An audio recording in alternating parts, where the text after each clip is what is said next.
Friends, pre market రిపోర్ట్లో అందరికీ స్వాగతం. ఈరోజు మార్చి 13వ తారీఖు.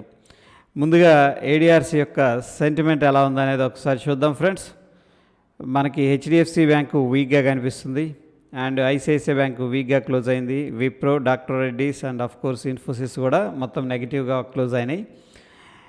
అండ్ మన యొక్క ఇండిసెస్ మనం చూసుకున్నట్టయితే పిఎస్యూ బ్యాంక్స్ 2.19%. ఇవి యుఎస్ న్యూస్ వల్ల ఏంటంటే బ్యాంక్స్ అనేది హెవీగా సెల్లింగ్ అనేది జరిగినాయి. ఫ్రెండ్స్, ఆల్టుగెదర్ ఏంటంటే మనకు ఒక వీక్గా క్లోజింగ్ అయితే ఇచ్చినాయి. సో ఎనీహౌ ఈరోజు ఎక్కడ క్లోజ్ అవుతున్నాయి అనేది చూసే ముందు గ్లోబల్ కీస్ యొక్క సెంటిమెంట్ ఎలా ఉందో చూద్దాం. So especially Dow Jones US కొద్దిగా పాజిటివ్గా కనిపిస్తుంది, హాంకాంగ్ పాజిటివ్గా ఉంది. డౌ జోన్స్ ఫ్రెండ్స్ చాలా స్ట్రాంగ్ పాజిటివ్గా కనిపిస్తుంది. ఆల్మోస్ట్ 0.9% అంటే 1%కి క్లోజ్గా పాజిటివ్గా ట్రేడ్ అవుతుంది. జర్మనీ పాజిటివ్గా ఉంది అండ్ ఆఫ్ కోర్స్ యూరప్ పాజిటివ్గా ఉంది. వెరాజ్ ఫ్రెండ్స్ మనకేంటంటే ఎస్జిఎక్స్ నిఫ్టీ నెగిటివ్గా ట్రేడ్ అవుతుంది. ఓకే ఫ్రెండ్స్, సో చూద్దాం. మనకైతే కొద్దిగా ఎస్జిఎక్స్ నిఫ్టీ నెగిటివ్గా ఉంది అండ్ ఫండమెంటల్ డేటా అనేది మనం అబ్జర్వ్ చేస్తే ఎటువంటి ఫండమెంటల్ డేటా అనేది కనిపించట్లేదు ఫ్రెండ్స్.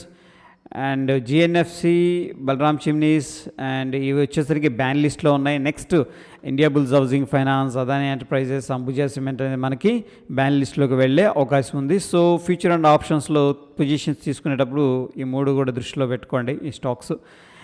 అండ్ ఈరోజు ఎటువంటి కంపెనీ కూడా ఫైనాన్షియల్ రిజల్ట్ అనేది అనౌన్స్ చేయట్లేదు ఫ్రెండ్స్. ఇకపోతే ఎఫ్ఐఎస్ 2061 కోట్లు క్యాష్ మార్కెట్లో సెల్ చేసినట్టుగా అనిపిస్తుంది. డిఐఎస్ 1350 కోట్లు క్యాష్ మార్కెట్లో బై చేసినట్టుగా అనిపిస్తుంది. నెట్ మనం చూసుకున్నట్టయితే 711 కోట్లు క్యాష్ మార్కెట్లో సెల్లింగ్ చేసినట్టుగా అనిపిస్తుంది ఫ్రెండ్స్. వెరాజ్ ఎఫ్ఐఎస్ అయితే షార్ట్ పొజిషన్ బిల్డప్ చేశారు ఫ్రెండ్స్. ఓకే, మనకి క్లయింట్ లాంగ్ పొజిషన్ బిల్డప్ చేశారు, అదేవిధంగా ప్రొప్రైటరీ షార్ట్ పొజిషన్ బిల్డప్ చేశారు. డిఐఎస్ లాంగ్ పొజిషన్ బిల్డప్ చేసినట్టుగా అనిపిస్తుంది friends. Via future and options. ఇకపోతే ఓపెన్ ఇంట్రెస్ట్ డేటా అనేది చూసుకున్నట్టయితే 17,500 వెరీ ఇంపార్టెంట్ నెంబర్ ఫ్రెండ్స్. ఒకవేళ మార్కెట్ అనేది గ్యాప్ అప్ అయిందంటే 17,500 లెవెల్ అనేది వాచ్ చేస్తూ ఉండండి. ఆ లెవెల్ బ్రేక్అవుట్ అయితే మనకి స్ట్రాంగ్ మొమెంటం వచ్చే అవకాశం ఉంది. ఎనీహౌ ఫ్రెండ్స్, బిగ్గర్ పిక్చర్లో మనకి 17,700 ఇమీడియట్ రెసిస్టెన్స్, దాని తర్వాత 18,000 అనేది ఇమీడియట్ రెసిస్టెన్స్ కనిపిస్తుంది. వెరాజ్ ఫ్రెండ్స్ 17,400 అనే స్ట్రాంగ్ సపోర్ట్ ఉంది. దాని తర్వాత 17,300 అది బ్రేక్ డౌన్ జరిగితే డైరెక్ట్గా మనకి 17,000. ఇది టెక్నికల్ సమరీ ఫ్రెండ్స్. టెక్నికల్ సమరీలో మనకి నిఫ్టీ బ్యాంక్ అనేది కోర్స్ న్యూస్ ఏదైతే ఉందో యూఎస్ అది ఇన్ఫ్లుయెన్స్ చేసింది, స్ట్రాంగ్ సెల్ అనేది ఇండికేట్ చేస్తుంది. నిఫ్టీ బ్యాంక్ అనేది కూడా నిఫ్టీ 50 కూడా స్ట్రాంగ్ సెల్ అనేది ఇండికేట్ చేస్తుంది. ఇకపోతే ఫ్రెండ్స్ మనకి డౌ జోన్స్ అనేది కొద్దిగా గ్యాప్ అప్ అయితే అయింది, హెవీ సెల్లింగ్ జరిగింది మనకి హెవీగా. దాని తర్వాత మనకైతే కొద్దిగా గ్యాప్ అప్ అయితే అయింది, బట్ స్టేబుల్ అవుతుందా లేదా అనేది చూద్దాం. ఎనీహౌ మనం ఎస్జిఎక్స్ నిఫ్టీ అనేది ఎక్కడ ట్రేడ్ అవుతుంది అనేది ఒకసారి చూద్దాం friends. SGX Nifty daily time ఫ్రేమ్లో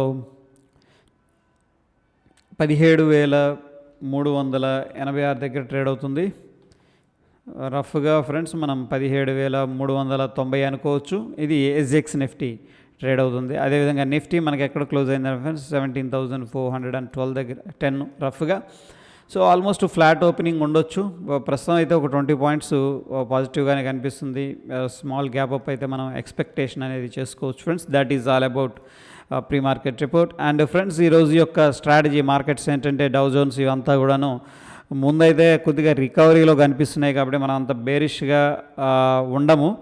ఎనీ అడ్జస్ట్మెంట్, ఎనీ పొజిషన్స్ ఉన్నా సరే నేనేంటంటే టెలిగ్రామ్లో అయితే డెఫినెట్గా అప్డేట్ చేస్తాను. Stay tuned friends. Thank you.